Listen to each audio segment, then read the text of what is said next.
My flight was delayed by over an hour due to what the airline described as a minor technical issue. I have an aversion to flying anyway, so this didn't do much to boost my confidence. At any rate, it was a pleasant surprise to me that we, after an unusually bumpy flight, landed safely. With a sigh of relief, I walked out of the terminal building on a hot Florida afternoon and eventually got into the large, air-conditioned limousine that was waiting for me. Although the thought of having to make the return trip in just a day or two was twirling somewhere in the back of my mind, I had more important things on my mind at the moment. I was once again very nervous as I climbed out of the car outside the hotel. I was in an unfamiliar city, in a country I had only seen in movies and on television. Unfortunately, mostly crime shows. Not the kind of programs that give you confidence in your safety when visiting these places, especially if, like me, you don't travel much. Anyway, as I got out of the car, I was somewhat relieved to find that Paul and Della recognized me immediately and spoke to me. "Hi, Mike, we weren't sure you'd make it in time. We'll get the luggage and send it to the room. Now you better get going, she's waiting in the lobby," Della said. Paul gave me a brief nod of greeting and headed to the back of the car to get my suitcase from the driver. I must admit, I hadn't expected the place to be so grand. The hotel lobby was gigantic, and there seemed to be several hundred people wandering everywhere. In reality, there were probably no more than 30 or 40. How the hell do they expect me to find a woman I've never seen in my life? God only knows, I asked myself as an extremely attractive woman suddenly appeared in front of me, dressed in a small red, obviously designer, cocktail dress and holding a matching clutch in her left hand. "Mike?" she asked with a charming smile. Yes, Holly?" I whispered back, somewhat stunned by her unexpected beauty. Under the circumstances, Holly was not what I had expected. Holly smiled again, but surprised me even more by hugging me and kissing me on the cheek. Overcoming the initial shock, I summoned up all my courage and returned the favor. "Sorry, it must be an English thing. We don't usually hug women we've never met before." By then, though, Holly and I had been emailing and talking to each other on the phone for months, preparing for this little encounter. I really didn't know what to expect. "Did you have a good flight?" she asked. "No, Holly, I don't need any more flights," I replied, then explained. "A few years ago, I was involved in a very rough landing. In fact, it wasn't far from a crash. The airplane made a real mess, but I think the local scrap metal dealers were pleased. At any rate, it kind of shattered my confidence in air transportation. Had I known that such a beautiful lady would meet me here and I'd be lucky enough to spend an entire evening with her, then maybe the flight wouldn't have been so bad." "Thank you. I'm very flattered that such a handsome gentleman would pay me such a compliment." "It's not flattery, Holly. In fact, I find you so beautiful that I have to wonder how we ever got into this situation in the first place. I don't know if it was embarrassment or nervousness that made me sway like that. In retrospect, I usually never talked to a woman or flirted the way I did with Holly for the next 2 hours. Notice, looking back at what I actually said, I have to admit that most of the time I was talking absolute nonsense. My mother always said that beauty is in the eye of the beholder. Maybe some people's eyes don't see what others see, Holly replied. "I'm sorry, but I found the last few months very depressing except for our correspondence." Holly smiled. "I thought the whole thing would really upset you." "Oh, don't think so, Holly. It was only in the beginning. But then I enjoyed our little emails and chats, and it became so necessary that I was really looking forward to it. Honestly, for weeks now, I've been looking forward to coming here and meeting in person." "Holly," I looked her over from head to toe. "If I'd known how beautiful you were, it's a hell of a surprise. I still don't understand why you chose me." "And who better than 34-year-old Mike Crosby married to Avril?" Holly grimaced. "For 10 years now, they don't have kids. Rumor has it it's Avril's choice. Mike is a maintenance manager at a hospital near where they live. He hates that job, by the way." "God, you're so thorough," I exclaimed. No, not me, Mike, but the people I hire. I have some pictures of you. Holly's face flashed with a questioning expression for a second, and another thing. You look very smart in them. Maybe those pictures are the reason I chose you as my secret lover tonight. She smiled at me and winked slightly. I think you're flattering me, Holly, I replied, smiling. Fortunately, at that moment we were interrupted by Paul and Della, the couple who had met me outside the hotel, coming over to join us. The boy took the luggage to the room. Mike, now are you both ready for the big show? Paul asked. We always are. How about you, Holly? I asked, throwing the ball into her court. Yeah, I think I'm ready, she replied. I looked somewhat reticent, considering we were going through this whole charade at her insistence. Look, Holly, you know you don't have to do this. Once we get in there, you'll realize there's no turning back. I can even go in there myself if you want. Don't be silly, Mike. That would defeat the purpose of the drill, wouldn't it? Do you really think I came all the way from Montreal to miss out on the fun? Come on, be brave. So shall we go? Holly said, taking my hand. But then she looked at Paul and asked, Intimate enough? I guess I should have felt awkward, but for some reason I didn't. Come on, guys. Married or not, you all know what it feels like when a beautiful woman gets a little closer than she really should. We all have instincts that can, if you let them, take over in circumstances like this. My baser natural instincts definitely took over. Although I was very nervous, I couldn't think of any reason to try to control them. Yeah, come on, guys. You two lovers, you're having a secret date away from your spouses. Make it look right, replied Della in a voice like a movie director. Without my permission, Holly put her left arm around my waist and her right arm around my waist. Then she pressed herself very close to me. Normally, I would have thought close to the point of awkwardness. Yeah, here's the ticket. Go ahead and try it and don't forget all those gooey eyes. Della giggled. It won't be that hard, I replied, looking at Holly beside me. Hey, watch out, Holly. Looks like our Mike is out here on the hunt, Della commented. Holly didn't answer. Or rather, she couldn't answer because when I looked down at her, she caught me off guard again and kissed me on the lips. Sorry, Mike, she said, sensing my embarrassment. I should have asked, but I need to make sure my lipstick is convincingly smeared. Holly, when you want to smudge your lipstick, don't ask. Maybe I should apply for a full-time job as a lipstick smudger, I said and kissed her. Yeah, well, it's not every day you get a chance to kiss a woman as beautiful as Holly.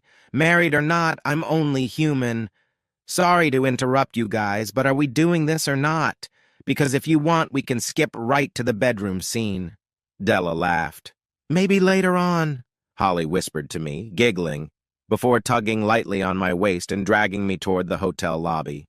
Despite all her demonstrative bravado, I could sense that Holly was almost as nervous as I was, so I took the remark as nervous chatter. Entering the living room was a bit of a disappointment, really. The place was pretty crowded, but I'll add that I noticed a few guys showing much more than mild interest in the stunning woman in the little red cocktail dress snuggled against my side. Not that I could blame them. I was having a hell of a hard time not looking at the incredible cleavage Holly was showing off in that dress. I think I strutted around looking as important as the cat that ate the canary. It had been a long time since I had been so proud of the woman I was accompanying. Paul and Della took the lead, and we followed them to a table against the wall. The waiter came over, and we ordered our drinks, and I found sitting with my back to most of this room uncomfortable because I could only stare at the stage where a small orchestra was playing. I actually wanted to scrutinize everyone in the place, but that might give the game away. Our drinks arrived, and the four of us made small talk, mostly about my delayed flight. This isn't good. I think we're going to have to up the ante, Paul said. Didn't they see us? Holly asked. Too immersed in themselves, I don't think they've said a word to the other since we came in. Go on, you two, mind your own business. I held out my hand, and Holly took it as we both stood up. I have to warn you, Holly, that I'm not Gene Kelly, I warned her. I'm sure you can handle it, love. Holly replied with a grin. Love? I asked. But that's what you're supposed to be tonight, isn't it? Oh, yes, it's a damn shame we have to play these silly games, isn't it? Who's playing? Holly said, winking at me, wrapping both arms around my neck and pulling me to her. I wish, I thought to myself. God, if the guys in the office could see me now. It was already the third set since we'd arrived, and they were playing slower. Oh my God, did I really do that? Holly asked, squeezing into me. I'm sorry, but desirable women usually do that to me. I replied, blushing slightly. I can't say we actually danced literally. We just swayed in the same spot, slowly twirling around.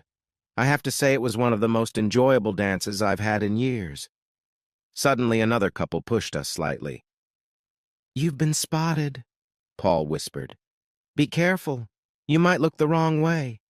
Concentrate on the dance. I looked at Holly again, who was smiling charmingly back at me. Holly, you're one hell of an actress, I thought to myself. You know, I hope the balloon doesn't go up too soon. I like that, I told her. I can feel it, love, she said with a cheeky grin, and then pressed herself even tighter against me. I wonder, Holly, if you have sadistic tendencies, I remarked, smiling. I like to tease, Mike. This evening was the best joke I could think of. I don't know what expression appeared on my face, but it made Holly laugh out loud. I only wished I really was the person she was really teasing, but I knew the good Lord could never look at me so favorably. Oh, don't look so dejected, Mike. After all, you don't have to rush back to the UK, do you? We can always take a few days to enjoy the Florida sunshine. Now that we've been spotted, let's make it look really good. Next thing I know, Holly's head is resting on my shoulder and she's chewing on my neck and earlobe. Hey, take it easy, girl, or I'll have an accident, I warned. Holly giggled in response and, more importantly, didn't stop her manipulations. She doubled down on them, for that matter. Much to my relief, the band's performance ended before I lost control, and we returned to our table. Holly was walking, holding my hand and dragging me along behind her. When we got closer, Paul gestured for us to sit down, but his eyes were fixed on something that was happening across the room. That's right, he's on his way. When he comes over, you can stand there and argue with him, but don't raise your hand at him, Mike. We can handle any rough stuff. That's what we're paid to do, Paul said, stepping forward. Is she coming? I asked. No, you know I don't think she realized it was you. That's if she saw you at all. She was standing with her back to the dance floor. But she's watching intently now, so she'll probably spot you as soon as you stand up and turn around. What the hell is going on here, Holly? What are you doing here, and what the hell are you playing with that asshole? Who is he anyway? Asked an angry voice from somewhere not far from my left shoulder. I stood up and turned to face the guy. Holly was dancing with that asshole, just like you no doubt danced with my wife. Well, yeah. At that moment, that was the best I could think of. I didn't know what I was going to say when the confrontation started. Holly, on the other hand, who also stood up, had obviously rehearsed her little speech well. And he'll probably have me later while you're sleeping with his wife in room 642.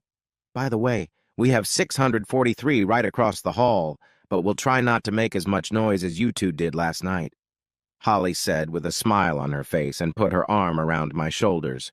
I really could have done without Holly at this point because her husband, who was much bigger than I thought he was, could very well have pounced on me, and Holly hanging on to me limited my maneuvering. But I really didn't have to worry about him. Avril's appearance on stage, I suppose after she'd spotted me as soon as I stood up, was much more, exciting. Honestly, Avril came out of nowhere and hit me in the forehead, obviously on the run. Effectively knocking Holly's husband off his feet, she pushed him out of the way.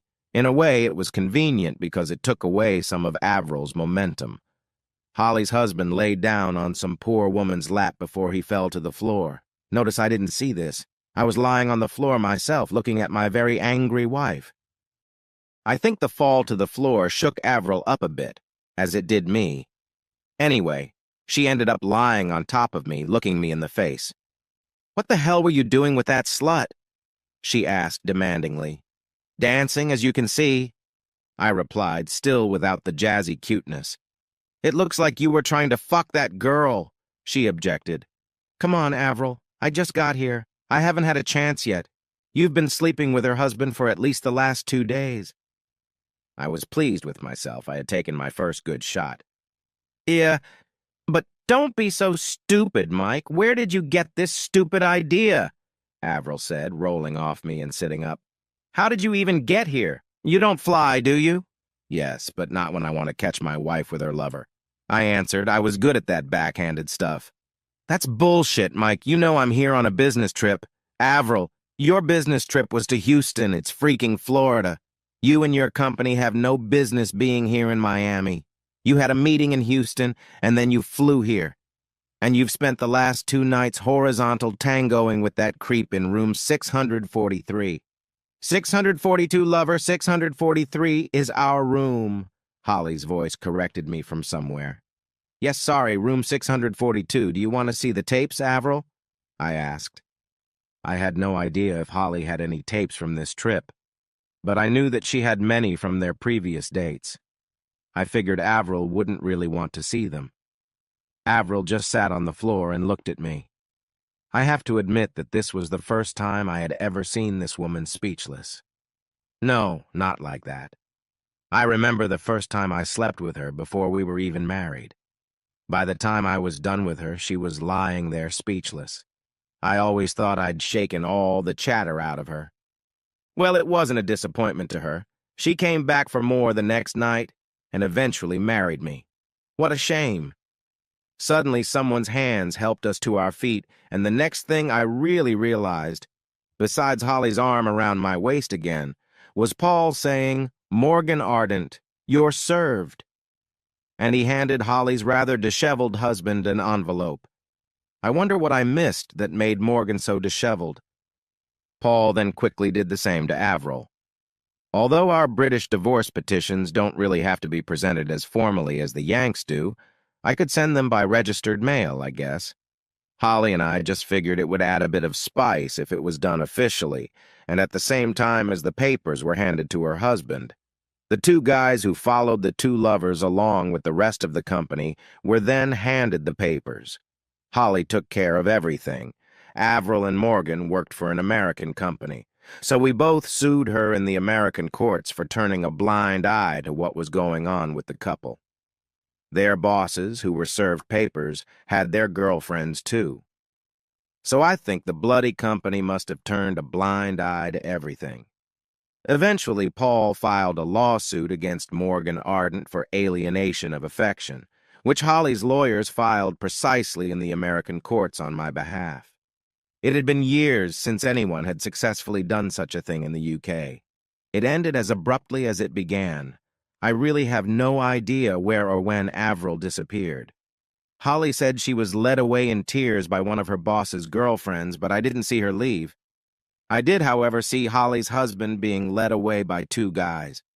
Notice, not before he threw me a look that I thought should have turned me to stone. "So what now?" I asked Holly. "We're dancing," she responded with a smile and dragged me to the dance floor again. The rest of the evening turned into a bit of a party. I have no idea at what time the party ended. I'm afraid I had too much to drink myself. But I do remember a conversation we overheard in the elevator. One of the hotel staff was telling a couple how lucky they were, because the hotel was full, but for some reason the couple in 642 had suddenly checked out. The housekeeping staff was still in room 642 when Holly, Paul, Della, and I entered room 643. "Too bad. It takes away from the rest of the fun of the evening," Holly said. "I couldn't wait to see their faces when we walked out of that room together in the morning. Maybe it's not such a bad thing. It might give their lawyers leverage in court," Paul commented. "Paul, I have enough information on what these 2 have been doing for the last 6 months to get 2 divorces. Besides, I have the prenup that my father insisted on. He never thought much of Morgan." "Yeah, but what about Mike? They don't have prenuptial agreements in the UK. "I'm still screwed, Paul. My lawyer thinks it's going to be 50-50. The only light in the sky is that Avril makes more money than me. I said, yeah, I think heads are about to fly in this company, and Morgan and Avril will be first on the list. My uncle is a major shareholder, and he's already on the case. Holly informed us. I had a hard time slowing him down, or we would have missed out on today's fun. There wasn't really that much going on. Not a lot of fireworks. Quite an expense on your part, Holly, for something that could have been done at home, I said, voicing my thoughts. Ah, Mike. The look on Morgan's face when you said he slept with your wife was classic. He had no idea who you were. Did I say that? No, not in those words. You're too much of a gentleman. But I did. And the look on Morgan's face when he realized he hadn't caught me, I had, or rather we had caught them, was something special. And then Avril burst through like a defender at the finish line. The funniest thing I've seen in a long time. Holly said and laughed out loud. God knows how long we chatted about nothing in particular, but eventually made it to bed. Oh, I better remind you that room 643 was a suite. I had one bedroom and Holly had the other. When we went to bed, Paul and Della were sitting in the living room. When we got up in the morning, they were sitting there. Apparently, Paul was a court officer. I have no idea what that means. But I realized that the American courts would take his words almost as gospel, meaning he could swear that Holly and I didn't spend the night in the same bed. So, Mike, what's your plan now? Holly asked me at breakfast. I'm not sure. I'm going home to lick my wounds, I answered. Well, the lovers are gone. Why don't you and I fly to Vegas for a few days before you come home? That's a good idea, Holly, but I'm going back to the UK. I'm sorry, but adding another flight to Las Vegas is not my idea of a good time. Holly sat there, quite obviously thinking for a few moments. Flying upsets you that much, doesn't it? Okay, alternative idea. A close friend of mine has a house in the Bahamas. Why don't we go there for a few days? Don't worry, we can go by boat and you won't even have to risk me driving. I had to think about it, but not for very long. After crossing the Atlantic, it would have been silly to fly straight to the UK, considering I had almost 2 weeks of summer vacation left. I had to get back home because there was bound to be a real old ding-dong. The house was already on the market, and I'd converted everything to cash so she wouldn't empty all the joint accounts. Keep in mind that even though my lawyer oversaw all the changes I made, I still thought I was going to screw up. It was his job to keep me from going completely broke. Yeah, why not? A good ferry cruise should be fun. But can you just show up at your friends' houses uninvited? Of course I have a standing invitation. I don't visit them as often as I should. What about dragging me along? Oh, they'll probably love you more than Morgan. They never thought much of him, Holly replied with a chuckle. What can I say? The cab dropped us off at what looked to me like a rather fancy boat or even a private yacht. It turned out to be some kind of charter fishing boat, and it had impressive acceleration. During the trip to the Bahamas, Holly spent most of her time sunbathing on deck in a tiny bikini. I spent time on the bridge, where the captain was supposedly showing me how to steer the boat, while we were actually gazing at Holly's slender body. "Daddy," said Holly, hugging the old man who met us on the quay. "This is Mike. That was his wife Morgan was playing with," Holly said, introducing us. "Hi, son," he said, shaking my hand and then Holly's. "I told you could never trust that little shit. But no, you always thought you knew better. All right, Mike, let's get you home and change you into something appropriate." I realized that my business suit was not considered appropriate attire for the Bahamas. At the house, a large, cluttered structure that bore little resemblance to the homes I'd been in before, I met Holly's mother, who greeted me like a long-lost son. Shame on my reserved English nature. When Holly's father escorted me to my room, though, things got a little official. Let's just say he made sure I understood where my room was, and that's where he and his wife expected me to sleep. You get the idea. The next 4 days were really enjoyable. When Holly and I weren't sunbathing or swimming in the pool, I was either fishing off the boat with Holly's dad, or we were at numerous cocktail parties in the evenings. At two of them, Holly danced with me, but she was somewhat more chaste than she had been that first night at the Miami hotel. On the last night before we left, Holly and I were finishing an evening stroll along the beach in the moonlight. We weren't in each other's arms, but she was holding my hand. We talked about how upset I was that my divorce was going to cost me the house I'd spent so many years remodeling to my taste. Avril always let me do whatever I wanted with the house. She just picked out the color scheme and everything. The extension and even the kitchen and bathrooms were always in my plan, as was my garage and workshop. God, how I'm going to miss that workshop. "Mike, I want to apologize," Holly said suddenly. "Apologize for what, Holly?" "Well, that first night in Miami, I got a little ahead of myself." "Holly, we were both very nervous about what was going to happen. I think we both drank a little more than we should have and said some things we shouldn't have. It served as a cover for our nervousness. That's all we have to worry about." "I know, but I'd hate for you to think that I would flirt with someone like that." "Shit, don't be silly, girl. I understand perfectly well. I have to apologize. I really didn't control myself like I should have." "Yeah, I noticed, big boy. Anyway, we're not the kind of people who give in to our baser instincts like Morgan and Avril, are we?" "Absolutely not, Holly. We've been together for almost 5 days, and we haven't even kissed since that first night." "Why do you think that is?" "I'm not really sure. You're a very attractive woman, and I enjoyed being your official lipstick. But we have to take into consideration that in some ways we are both on what you might call a rebound. How many relationships are known that would have lasted normally when they started under these circumstances? Yes, I have to admit that they usually result in heartache for everyone at the end," Holly said quietly. "Besides, we're still married, Holly, even if our spouses seem to have overlooked that fact." "Yes, you're right. We're above that kind of behavior, aren't we?" "Unfortunately," I replied. "Does that mean you can't smudge my lipstick at least once before you leave?" "Holly, like I said, I'm pretty damn sure I'd be happy to apply for a full-time job as your lipstick smudger." Okay, I spent the next half hour or so watching Holly's lipstick smudge. During this time, Holly tried to find out if my tonsils were still intact by using her tongue as a probe. By the time we got back to her parents' house, however, we were acting like rank good friends. The next day, the same boat took us back to the mainland with even more speed than before. Then Holly walked me to the airport for my flight back to the UK. "Come on." I smeared Holly's lipstick again before getting on the plane. When I finally got back to the house, Avril was already waiting for me. Surprisingly, there weren't many fireworks. "Hi, sorry, Mike, I messed up, didn't I?" said a very depressed Avril when I found her sitting in the kitchen.